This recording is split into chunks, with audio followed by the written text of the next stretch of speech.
आणि यानंतर आता एक मोठी बातमी, राज ठाकरेंच्या मनसे संदर्भातली ही मोठी बातमी आहे। राज ठाकरेंच्या मनसेचा जाहीरनामा हा उद्या प्रसिद्ध होणार आहे। विधानसभेसाठीचा हा जाहीरनामा राज ठाकरे प्रसिद्ध करतील। MIG क्लबमध्ये उद्या सकाळी 10 वाजता हा जाहीरनामा प्रसिद्ध होणार आहे। राज ठाकरेंनी यंदा विधानसभेसाठी स्वबळावर मनसेचे उमेदवार उभे केले आहेत। याआधी राज ठाकरेंनी महाराष्ट्राच्या विकासाची ब्लूप्रिंटही सादर केली होती। तेव्हा मनसेच्या विधानसभेसाठीच्या जाहीरनाम्यात राज ठाकरे काय आश्वासन देणार याकडे सर्वांचं लक्ष लागलंय।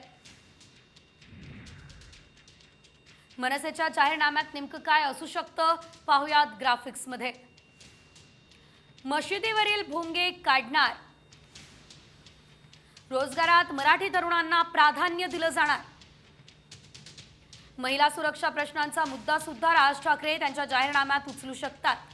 मुंबई, पुणे, नागपूर, संभाजीनगरसह इतर शहरांचा विकास या संदर्भात सुद्धा आश्वासन दिलं जाऊ शकतं। राज्यातल्या गडकोटांच्या संवर्धनावर भर देण्याचा मुद्दा जाहीरनाम्यात असू शकतो। राज्यभरातल्या अवैध बांधकामांवर आळा घालणार असं आश्वासन सुद्धा जनतेला राज ठाकरे देण्याची शक्यता आहे।